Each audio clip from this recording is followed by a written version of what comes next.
বন্ধুরা আসসালামু আলাইকুম। আপনারা কেমন আছেন? আশা করি ভালো। আমি এই মুহূর্তে রয়েছি কুষ্টিয়ায়। কুষ্টিয়ার যে রেলপথ তার উপর দিয়ে হাঁটছি এবং আমার সামনে যে স্টেশনটি রয়েছে জরাজীর্ণ, পুরনো। এটি একটি বন্ধ স্টেশন, কিন্তু তারপরেও এর বিশেষ একটি গুরুত্ব রয়েছে। এটি হলো বাংলাদেশের ১ম স্টেশন। বাংলাদেশ বলতে এই স্টেশনের জন্ম যখন হয়েছিল তখন বাংলাদেশ ছিল না। সেটি ছিল আ ভারতীয় উপমহাদেশ। ব্রিটিশ শাসনামল ছিল।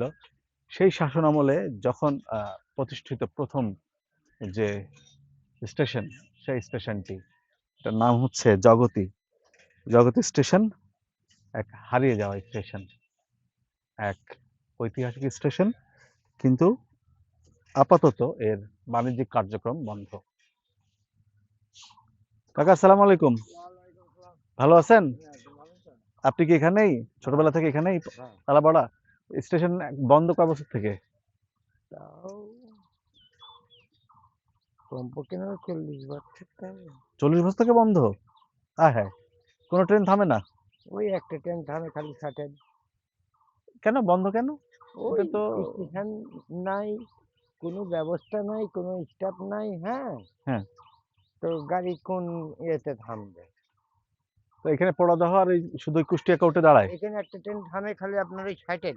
হুম। গোয়ালন্দ ঘাট থেকে পুরাদা পর্যন্ত যে ট্রেনটা ওইটাই খালি। ওই কটার সময় থামে আসে এটা? এটা ধরো রাত ৭:৩০ ৭:৩০টার দিকে আসবে এদিক থেকে, হ্যাঁ? ঘাটের থেকে। জি। ৮:১০ চলে যাবে।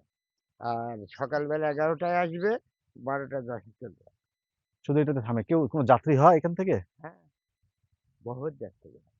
পোড়াদহ স্টেশন তো বেশি দূরে না। এই এখান থেকে সামনে ৫-৭ কিলো। ৭ কিলো। হ্যাঁ, আর এদিকে কুষ্টিয়া হচ্ছে তোমার ২ কিলো কি ২.৫ কিলো। হুম, হুম, হুম। কাকা আপনার নাম কি? আমার নাম মোহাম্মদ ফরজ আলী। তো আপনি তো চালু অবস্থায় ওই স্টেশনটা দেখছেন না? হ্যাঁ, হ্যাঁ। তো কষ্ট লাগে না যে স্টেশনটা এত পুরনো আরে স্টেশন, এই ১ম এই স্টেশন? দেখেন দেখতেই তো পাচ্ছেন ভেট দিচ্ছি। কি করছি তাহলে মানুষ এইভাবে এই স্টেশনটা ঝোড় হয়ে গেল। আমি এই টুকটাক করে এতটা পরিবেশ নিয়ে এই এসেছি। দোকান আপনার? জি। আচ্ছা, আচ্ছা। তো এখানে তো ভালোই গাছপালা হ্যাঁ, হইছে, এগুলো মুকুল হইছে বেশ। হ্যাঁ, এগুলো লাগাইছে সব এখানকার ছেলেপিলেরা। হ্যাঁ, হুম। হয় সবাই খায়। কিন্তু পড়ার কাকা টাইমে বন্ধ স্টেশন হিসেবে তো অনেক পরিষ্কার পরিচ্ছন্ন দেখতেছি। হ্যাঁ, পরিষ্কার আছে। কোন স্টাফ আছে রেলের? রেল স্টাফ একটা আছে খালি ওই গেট ঘরে গেটটা খোলা। ও আচ্ছা। এমনি পরিষ্কার-টরিষ্কার আপনারাই করে রাখেন? আমরা এই যে সবাই জনগণ যার ব্যবহার করে চলে তারাই করে রাখে। ও আচ্ছা, কাকা ভালো থাকেন। হ্যাঁ, তুমি যাও দেখে আসো জি। ওদিকে।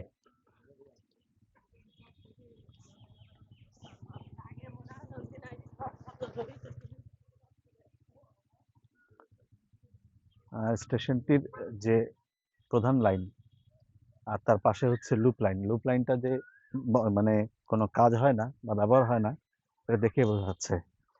ঘাস জন্মে গেছে একটা কংক্রিট, লোহা আর পাথরের স্থাপনার উপরে। এই পাশে পাথর সারি করে রাখা, এটা কি জন্য জানি না। যাই হোক, ঠিক সামনে স্টেশনটি দেখা যাচ্ছে। স্টেশন ভবনটি লাল রঙের, ব্রিটিশ আমলের ঐতিহ্যবাহী স্টেশন।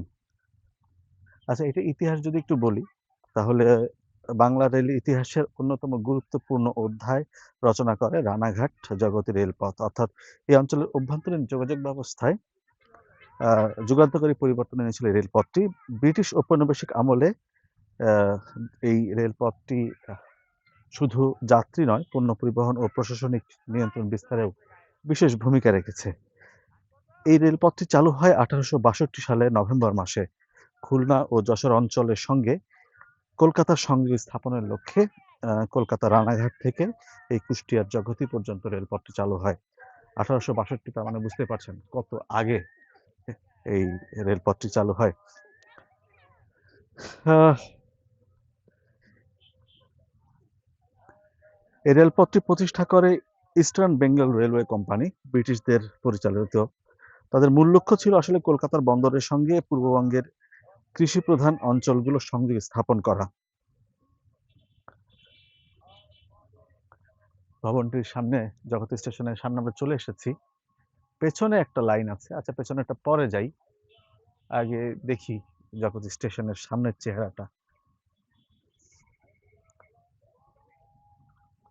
ভেতরে আমরা দেখি একদম ব্রিটিশ আমলের যে লাল ভবন স্ট্রাকচার সেটা, এবং উপরের টিনগুলো মনে হয় পরিবর্তন করা হয়েছে, কিন্তু ভবনগুলো, দেয়ালগুলো আগের মতোই স্ট্রাকচার। এই টিনগুলো বেশ পুরনো দেখে মনে হচ্ছে। সালাম আলাইকুম। চাচা, আপনার বাসা এখানেই? আচ্ছা, ট্রেনের জন্য বসে আছেন নাকি? এমনি বসে আছেন, আচ্ছা। T1 একদম পরিত্যক্ত, কিচ্ছু নেই ভেতরে।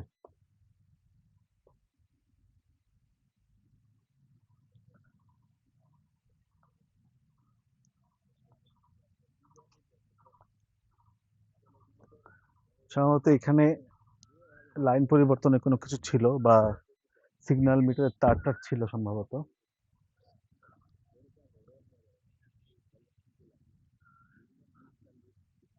স্টেশনটা কি খুব একটা বড় না। এখন রেলপথ বা ট্রেনগুলো যত বড়, 14 বগি 16 বগি রেল গাড়ি, সেই তুলনায় কিন্তু এটা খুবই ছোট, এবং প্ল্যাটফর্মটাও বেশ নিচু রেলপথের থেকে তুলনায়। এবং এর বাম পাশে আরেকটি লাইন রয়েছে, ব্রডগেজ লাইন। আপনাদের জানিয়ে রাখি যে খুলনা অঞ্চলের রেলপথ গুলো কিন্তু ব্রডগেজ, সবই ব্রডগেজ। তবে এই রেলপথটিও মনে হয় খুব সম্ভবত ব্যবহার হয় না, কেননা যেমন এই যে গাছপালা জন্মে গেছে, এবং রেল লাইনের যে চেহারা এদিক দিয়ে, তাতে কিন্তু বোঝা যাচ্ছে যে রেলপথটি ব্যবহার হয় না। এবং জগতী রেলপথের রেল স্টেশনের যে কংক্রিটের যে সাইনবোর্ড, সেটা দেখা যাচ্ছে। এই বাম পাশেরটা কি? সাইদুল ভাই, এই বাম পাশে এটা কি?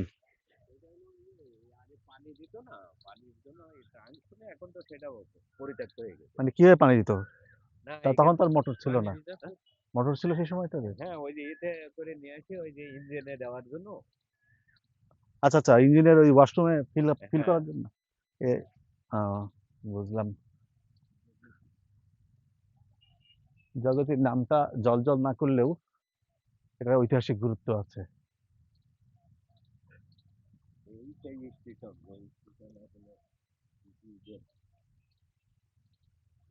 হ্যাঁ, এই যে আমার ঠিক ডান পাশে দেখতে পাচ্ছেন,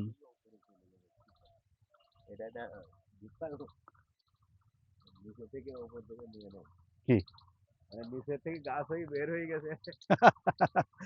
ইন্টারেস্টিং, যে নিচে গাছ হয়ে উপরে বের হয়ে গেছে। এই স্টেশনে রয়েছে আমরা তিন, আর এই কয়েকটা ছাগল।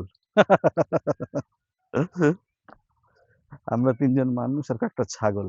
আচ্ছা, এটা অনেক পুরনো স্থাপনা, আমি জানি না এটা ঝুঁকিপূর্ণ কিনা, এখানে কাছাকাছি যাওয়া ঠিক হবে কিনা। তারপরেও দেখতে পাচ্ছি যে গাছ, ভেতরে গাছ, মানে নিচে গাছ, উপর দিয়ে গাছ বের হয়েছে।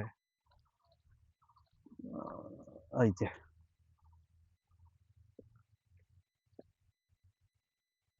ছাদ ফুঁড়ে বের হয়েছে, কতটুকু বোঝা যাচ্ছে আমি ঠিক জানি না।